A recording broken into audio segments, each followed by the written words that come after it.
예배 가운데 나오신 여러분들을 주님의 이름으로 환영하고 축복합니다. 로마서 15장 22절에서 33절의 말씀 함께 은혜를 나누기 원하는데요. 저희가 날마다 묵상하는 이 성경은 영혼들을 구원에 이르게 하는 신비한 말씀입니다. 하지만 성경도 또 하나님의 역사도 영혼을 구원에 이르게만 하는 데서 끝나지는 않습니다. 성경을 봐도요, 구원에 있어서 빠질 수 없는 핵심적인 사건이죠. 바로 예수 그리스도의 죽음과 부활, 그리고 부활이신 주님의 이름을 믿는 자는 멸망치 않고 구원을 얻을 것이다. 이 메시지로만 성경은 마무리되지 않습니다. 그런 놀랍고 좋은 소식, 복음의 메시지가 복음서를 통해서 세상 가운데 선포되고 바로 다음 책인 이 사도행전에 복음의 소식을 받고 구원받은 이들이 자신들의 생명 다해 복음을 전하며 하나님 나라를 그들이 밟는 곳마다 이룬 것을 저희가 성경을 통해서 잘 볼 수가 있다는 것이죠. 그렇습니다. 이 기쁜 소식을 전해 듣고 하나님의 은혜로 구원받은 저와 여러분의 삶 또한 우리가 받은 구원이 끝이 아니라는 것입니다. 구원은 새로운 삶, 제2의 삶의 시작입니다. 믿으십니까? 사도행전에서 여러 사도들이 자신들의 모든 힘과 마음을 다해서 하나님 나라를 이 땅에 이루는 삶을 구원받은 후에 살아갔듯이 온전히 하나님의 은혜로만 구원받은 저와 여러분의 구원 이후의 삶도 우리의 발길이 닿는 곳곳마다 하나님 나라를 이루는 그러한 인생이 되어야 한다는 것입니다. 그렇다면 하나님 나라를 이루는 자의 삶은 도대체 어떠한 모습의 삶입니까? 여러분, 성경에 많은 인물들이 등장하는데요, 하나님 나라를 이루는 삶을 사는 데 있어서 저와 여러분이 모두가 함께 본받아야 할 대표적인 인물, 정말 빼놓을 수 없는 인물, 바로 사도 바울이라 생각이 됩니다. 함께 읽으신 본문 가운데 바울 사도가 로마 교회의 성도들에게 그 쓴 긴 편지를 이제 마무리하면서 앞으로 자신의 계획을 나누는 것을 저희가 볼 수 있습니다. 그 가운데 하나님 나라를 이루는데 모든 것을 다 바쳤던 바울의 삶의 흔적이 너무나도 그 말씀 가운데 잘 드러납니다. 그래서 오늘 본문 가운데 보여지는 우리가 함께 본받아야 할 바울의 삶의 흔적들은 무엇인지 저희가 함께 살피면서 우리에게 주시는 말씀의 은혜를 함께 나누기를 원합니다. 첫 번째로 본문 가운데 볼 수 있는 것은요, 바울은 다리를 놓는 삶을 살았다는 것입니다. 바울은 다리를 놓는 삶을 살았다는 것입니다. 본문 25절에서 27절까지 보시면 바울은 예루살렘으로 향하는 자신의 여정에 대해서 로마에 있는 교인들에게 얘기를 합니다. 무슨 일로 바울이 예루살렘으로 향합니까? 26절을 보니까 마게도냐와 아가야에 있는 성도들이 예루살렘 성도 중 가난한 자들을 위해서 크게 드린 헌금을 그가 전달하기 위해서 예루살렘으로 가고 있다라고 성경은 그렇게 기록하고 있습니다. 바로 이방 교회의 이방인 성도들이요, 예루살렘 교회의 유대인 성도들을 물질적인 어려움에 처하고 있다는 소식을 듣고 그들을 돕기 위해서 연보, 이 헌금을 그들이 기쁘게 드렸던 것입니다. 그리고 전달자가 바로 바울입니다. 바울은요, 고린도서 8장과 9장에서도 예루살렘 교회를 위한 연보를 모으는데 인색했던 고린도 교회 성도들에게 마게도냐와 아가야의 교회들의 모범적인 사례를 소개하면서 그들에게도 이 연보 모으는 일에 함께 참여할 것을 말씀으로 권면하고 있습니다. 본문 27절의 말씀처럼 예루살렘 교회의 그 복음의 빚을 진 이방 교회들이 이제는 육적인 것으로 어려움에 처한 그 예루살렘 교회를 돕는 것이 마땅하다, 이렇게 바울은 이방 성도들에게 말씀으로 권면하고 있었던 것입니다. 이렇게 바울은요, 이방 교회와 유대 교회를 잇는, 그리고 영적으로 그리고 육적으로 그들을 하나 되게 하는 그 다리 역할을 감당했던 사람이었다는 것입니다. 하나님께서 하신 약속과 같이요, 여러분, 예수님께서 아브라함과 다윗의 후손으로 이 땅 가운데 오셨기 때문에 저희가 부정할 수 없는 것은요, 복음은 유대인으로부터 나온 것입니다. 성경도 그렇게 말씀을 하고 있죠. 바울 자신도 유대인이었습니다. 한때는 자신 또한 하나님을 알지 못해서 하나님의 교회를 핍박하는 그 하나님과 원수된 삶을 그도 살았었죠. 그런데 온전히 하나님의 은혜로 말미암아 다메섹 도상에서 부활하신 주님을 만나게 됩니다. 그때 그가 무엇을 깨닫습니까? 여태껏 완전히 단절되었던 자신과 하나님과의 관계를 예수 그리스도께서 구속의 사건을 통해서 온전한 다리를 놓아서 하나 되게 하셨다는 것을 그가 깊이 깨닫게 됩니다. 그렇게 구원받은 데서 그의 인생이 그렇게 끝납니까? 그때 사울의 인생은 끝났지만 바울의 진짜 인생이 그때부터 시작된다는 것입니다. 이제는 자신 또한 자신에게 생명 주신 예수 그리스도를 닮아서 주님께서 하신 것처럼 하나님과 많은 영혼들 사이에 복음이라는 것으로 다리를 놓는 삶을 그때부터 살아간다는 것입니다. 특별히 많은 이방인들에게 유대인으로부터 나온 그 복음을 전함으로 그들과 하나님 사이에 다리를 놓습니다. 그리고 본문이 보여주는 것처럼요, 이제는 더 나아가서 복음의 빚을 진 이방 교회들이 물질적으로 유대 교회를 도울 수 있도록 다른 다리를 놓고 있는 것입니다. 이러한 내용까지 마게도냐와 아가야 교회 성도들이 예루살렘의 어려운 성도들을 위해서 헌금을 했다, 내가 이것을 전달하러 예루살렘에 간 후에 너희에게 가겠다, 이러한 내용을 로마에 있는 그 성도들에게 쓰는 것도 그들에게 함께 참여하도록 간접적으로 권면하고 있는 것일 수도 있다, 이렇게 생각해 볼 수도 있겠습니다. 로마 교회와 예루살렘 교회, 그리고 로마 교회와 다른 이방 교회들 사이에 또 다른 다리들을 하나하나씩 바울이 놓고 있는 것이죠. 그리고 24절을 보시면, 지나가는 길에 너희를 보고 먼저 너희와 사귐으로 얼마간 기쁨을 가진 후에 너희가 그리로 보내주기를 바람이라. 바울이 이렇게 말합니다. 무엇을 말하고 있는 것입니까? 후에 예루살렘에 갔다는 후에 서바나, 즉 스페인으로 자기가 또 복음을 전하러 갈 계획을 갖고 있는데, 가는 길에 로마에 꼭 들려서 당신들과 함께 교제하기를 원한다는 것입니다. 더 바라는 것은 로마 교회가 자신의 그 스페인 선교의 큰 후원자가 되어 주기를 바란다고 바울은 표현하고 있습니다. 무엇을 하고 있는 것입니까? 로마 교회와 또 세워지지 않았지만 훗날 세워질 스페인 교회와의 다리를 놓고 있는 것입니다. 이처럼 바울은요, 가는 곳마다 복음으로 다리를 놓았던 사람이었습니다. 서로 증오하고 업신여겼던 이방인과 유대인 사이에 예수님께서 하나님과 우리 인간 사이에 십자가 사랑의 복음으로 다리를 놓으신 모습 그대로 그 또한 다리를 놓습니다. 분열로 가득했던 고린도 교회에도 복음을 선포하고 강론함으로 화해와 일치의 다리를 계속해서 놓습니다. 그것이 바로 하나님 나라를 이루는 바울의 삶의 한 모습이었던 것입니다. 그렇다면 저와 여러분의 삶은 어떻습니까? 우리가 가는 곳마다 막혔던 관계들이 회복이 되고 있습니까? 진정 우리의 삶도 우리가 주라고 부르는 그 예수 그리스도를 닮아서 분열이 있는 곳에 화해가, 분열이 있는 곳에 일치가, 갈등이 있는 곳에 평화를 우리가 가져오고 있습니까? 아니면 때때로 오히려 우리가 분열의 근원이 될 때는 혹 있지는 않는지요?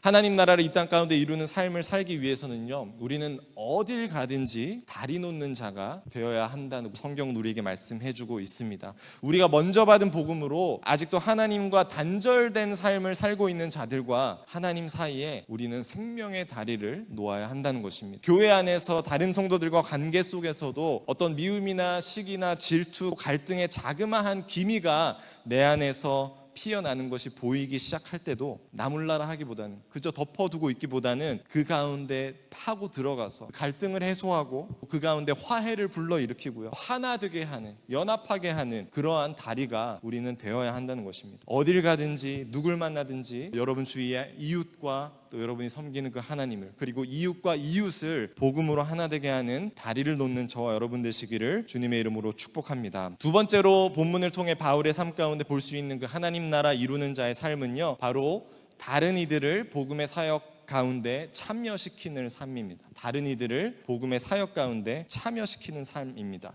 조금 전에도 말씀드렸듯이 바울은요, 예루살렘의 연보를 전달한 후에 로마에 꼭 들려서 로마에 있는 교인들과 교제하기를 간절히 원했습니다. 그리고 그들을 만나 교제하기 원했던 가장 큰 이유는 바로 자신이 계획하고 있는 서바나 스페인 선교의 로마 교회가 큰 후원자 그리고 동역자가 되어주기를 바랬기 때문입니다. 바울이 아직 한 번도 가보지 못한 이 로마 교회에 이렇게 장문의 편지, 이 로마서를 길게 쓴 이유가 여러분 무엇입니까? 물론 이 로마서가요, 당시 로마 교회에서 율법주의에 빠져있던 유대인들에게 그 복음이라는 것을, 복음의 핵심을 설명함으로 믿음을 권면하는 기능을 갖고 있는 책이기도 합니다. 하지만 로마서의 또 다른 중요한 기능 중에 하나는 바로 바울을 아직 직접 만나보지 못한 로마 교인들에게 바울이 자신이 갖고 있는 자신의 신학, 바울이 전하는 복음을 글로 먼저 접할 수 있게 한다는 것에 있습니다. 바울이 수많은 서신을 여러분 쓰지 않았습니까? 많은 서신들을 썼지만 자신의 신학을 이렇게 깊게 자세하게 글로 써내려간 서신은 이 로마서 뿐입니다. 다른 서신들과 차이가 무엇입니까? 다른 서신들은 이미 자신이 함께 만나서 이미 얼굴을 보고 복음을 전하고 복음 가운데 교제한 성도들에게 그가 후에 그들에게 써내려간 서신들입니다. 이미 바울의 복음, 그의 신학을 들었기에 접했기에 알고 있는 성도들에게 쓴 서신이라는 것이죠. 하지만 로마서는요, 아직 바울의 복음을 접하지 못한 성도들을 위한 편지라는 것입니다. 이러한 측면에서 바울이 여태껏 긴 장문으로 로마서를 써내려온 큰 목적들 중에 하나는 바로 아직 만나보지 못한 로마 교회 성도들을 서쪽의 땅끝 스페인까지 복음을 통해 하나님의 나라를 세우고 확장하는 사역 가운데 함께 동참시키기 위함이었습니다. 생각해보면 바울조차도요, 복음의 사역 가운데 참여하게 된 많은 사람들 중에 한 명이었습니다. 복음의 사역은 누구의 사역입니까? 바울의 사역입니까? 저의 사역입니까? 여러분 개개인의 사역입니까? 아닙니다. 이 복음의 사역은요, 하나님의 사역입니다. 하나님 나라를 이루는 일이 복음의 사역 아닙니까? 그러기에 이 사역의 주권은요, 하나님께 있다는 것입니다. 성부, 성자, 성령 하나님의 사역이라는 것입니다. 그렇지만 그 사역 홀로 하지 않으시고 바울과 같은 사도들을 하나님께서는 동참시키셨습니다. 그들을 사용하셨습니다. 더 나아가서 부족한 저와 여러분을 부르셔서 이 시대, 우리가 살고 있는 이 시대의 복음의 사역 가운데 저와 여러분을 동참시키셨다는 것입니다. 우리가 없이는 도저히 하나님 나라가 이 땅에 이루어지지 않아서 우리를 부르신 것입니까? 결코 그렇지 않습니다. 우리의 연약함 때문에요, 오히려 우리가 그 사역에 방해가 될 때도 참으로 많습니다. 그럼에도 불구하고 우리를 그 사역 가운데 참여시킨 것은 바로 우리와 함께 합력해서 선을 이루시는 하나님, 우리를 통해서 일하시고 역사하시는 하나님을 보게 하시고 우리를 통해서 하나님 나라가 이 땅에 이루어지는 것을 보고 기쁨을 우리로 하여금 누리게 하기 위함입니다. 바울도 마찬가지라는 것이죠. 로마 교회의 도움 없이 서바나 선교, 스페인 선교 그가 도저히 못했겠습니까? 아닙니다. 바울은 이때까지 하나님의 일이라면 자신의 선교는 되게 되어 있다. 여행을 통해서 이런 것들을 몸소 체험한 사람이었습니다. 그 누구보다도 바울 자신이 더 잘 알고 있었다는 것이죠. 그럼에도 불구하고 지금 이 장문을 써가면서 로마 교회에 간청하는 이유, 바로 로마 교회에 하나님의 생명을 살리는 너무나도 아름다운 사역 가운데 그들이 함께 동참할 때만 누릴 수 있는 기쁨을, 그들이 직접 체험할 수 있는 소중한 기회를 바울이 로마 교회 성도들에게 제공하고 있다는 것입니다. 교회 안에서요, 다른 이들과 함께 저희가 신앙생활을 하다 보면 이 동역이라는 것이 정말로 쉽지 않은 것임을 느낄 때가 참으로 많습니다. 어떤 때 보면은 나만 일하고 있다 이렇게 생각이 될 때도 있고요. 어떠한 일을 다른 사람들과 함께 하고 있을 때 이런 생각도 듭니다. 오히려 나 혼자 하는 게 낫겠다 생각될 때도 가끔씩 있습니다. 그리고 신앙의 횟수가 꽤 됐는데도 아직 저 사람은 신앙의 성장이 도저히 보이지 않아서 섬기기보다는 섬김 받기만 원하는 그 지체들이 우리의 눈에 가끔씩 띌 때도 있습니다. 이러한 것들이 우리에게 시험으로 다가오려고 할 때 늘 여러분 이 말씀을 기억하시기를 바랍니다. 하나님께서 나를 당신의 귀한 사역 가운데 참여시킨 이유, 내가 잘나서가 아니라, 내 능력이 뛰어나서가 아니라, 나라면 그 일을 잘 감당하겠다 싶어서가 아니라요, 나의 연약함에도 불구하고 하나님 당신과 함께 일하는 기쁨을 맛보게 하시려 나를 하나님 사역 가운데 동참시키셨다는 이 사실을 늘 기억하셨으면 좋겠습니다. 자신이 계획하고 있는 그 스페인 선교에 로마 교회를 동참시키는 바울의 모습을 기억하셨으면 좋겠습니다. 나 혼자 하는 게 더 낫겠다 생각될 때도 함께 일하십시오. 나 혼자밖에 없다 생각이 되실 때가 있습니까? 주위의 형제 자매들을 말씀으로 격려해서 세우십시오. 일꾼으로 세우셔서 함께 일하게 하십시오. 하나님 나라는 결코 나 혼자 이뤄가는 것이 아닙니다. 주님과 내가 함께 일할 때, 그리고 나와 내 형제 자매가 함께 일할 때 하나님 나라는 우리의 삶을 통해서 이루어지는 것입니다. 함께 동역하는 기쁨을 여러분께서 날마다 누리심으로 날마다 주님과 그리고 형제 자매와 함께 하나님 나라 이루는 저와 여러분 되시기를 주님의 이름으로 축복합니다. 마지막으로 본문 가운데 보여지는 바울의 삶의 모습은요, 바로 자신의 계획이 아닌 하나님의 계획에만 믿음으로 순종하는 모습입니다. 자신의 계획이 아닌 하나님의 계획 가운데 믿음으로 순종하는 바울의 모습이라는 것이죠. 바울은 본문에서 자신의 앞으로의 계획을 로마 교회 성도들에게 나눕니다. 예루살렘 교회에 가서 연보를 내가 전달을 하고 후에 서바나로 내가 갈 계획인데 가는 길에 로마에 들려서 너희와 사귐으로 교제함으로 얼마간 기쁨을 가진 후에 너희가 나를 서바나로 좀 보내줬으면 좋겠다. 이것이 바울의 계획이자 바람이었습니다. 하지만 사도행전 후반부를 보면은 바울 자신이 그렸던 그 자유인의 모습으로 로마에 들어가서 교인들과 기쁨으로 교제하는 계획은 이루어지지 않습니다. 바울은요, 자유인이 아닌 어떠한 몸으로? 죄수의 몸으로, 갇힌 자의 모습으로 로마에 입성을 하게 됩니다. 하지만 그 가운데서 자신의 계획대로 자신의 뜻대로 되지 않아서 낭망하고 하나님을 원망하는 바울의 그러한 모습 전혀 찾아볼 수 없습니다. 바울은 잡히고 난 후에도요, 사람들 앞에서 그리고 왕들 앞에서 총독 앞에서 자신이 말할 수 있는 기회가 있을 때마다 그때도 쉬지 않고 복음을 전합니다. 비록 내가 계획했던 대로는 되어가고 있지는 않지만 이것이 하나님의 계획이구나, 이것이 하나님께서 내게 주신 내가 생각하지 못했던 기회구나 라고 깨달으면서 하나님의 계획에 믿음으로 반응하며 그때 순종했던 것입니다. 사도행전 28장을 보시면요, 하나님께서는 바울 자신이 생각했던 모습이 아닌 죄수의 모습으로 그를 로마에 들어오게 하셨지만 그렇다고 해서 일반 죄수들이 갇혔던 그런 감옥에 가두지 않으셨습니다. 가택연금이라고 하죠. 한 월세집에 혼자 살 수 있게 하면서 군인 한 명만 24시간 바울을 감시하게 했던 그런 감옥이었습니다. 군인이 24시간 바울을 감시하는 역할만 하는 게 아니라요, 경호하는 역할도 함께 했습니다. 왜 바울을 죽이려 하는, 위협하는 그런 유대 세력이 없었겠습니까? 당연히 있었겠죠. 바울이 로마에 들어갈 때 소식을 듣고 따라온 사람들도 있었을 수도 있었겠죠. 오히려 갇힌 자의 모습으로 로마에 왔기 때문에 위협의 세력들로부터 바울이 안전할 수 있었습니다. 그리고요, 방문자도 아무 때나 허용되는 그런 집이었습니다. 2년 동안 그 집에 머물면서 그를 찾아오는 유대인과 이방인들에게도 그는 구금 중에도 복음을 나눌 수 있었습니다. 성경이 기록하고 있지는 않지만요, 2년 동안 바울을 찾아온 사람들 가운데 이 로마서를 읽었던 로마 교회 성도들도 많이 있었을 거라고 저는 생각이 됩니다. 그들이 바울이 갇힌 모습을 보면서 참 안 됐다, 그 거창한 계획은 다 어떻게 됐고 이렇게 죄수로 로마에 왔나, 이렇게 생각했겠습니까? 결코 그러지 않았을 것입니다. 오히려요, 그렇게 죄수의 모습으로 감옥에 갇혀서도 복음을 담대히 전하는 그 복음을 향한 바울의 열정에 그들은 오히려 더 도전받았을 것입니다. 그리고 그렇게 바울이 약할 때 강함 되시는 하나님의 모습을요, 그들이 보았을 것입니다. 어쩌면 로마 교인들에게는 너무나도 필요한 것이 아니었나, 그렇게 생각이 됩니다. 그리스도인들에 대한 제국의 핍박이 너무나 심했기 때문에 그들에게는 오히려 이렇게 약한 자, 갇힌 자의 모습으로도 복음을 담대히 전한 바울의 모습이 더 큰 위로가 되지 않았을까, 이렇게 생각이 됩니다. 이렇게 바울 자신의 원래의 계획대로는 되지 않았지만 하나님의 계획 가운데 믿음으로 반응하고 그가 순종했을 때 하나님께서는 더 아름답게 바울을 쓰셔서 역사하시는 것을 저희가 성경을 통해 볼 수 있지 않습니까? 잠언 16장 9절을 말씀합니다. 너무나도 잘 아시는 말씀이죠. 사람이 마음으로 자기의 길을 계획할지라도 그의 걸음을 인도하시는 이는 누구십니까? 여호와십니다. 하나님이십니다. 믿으십니까?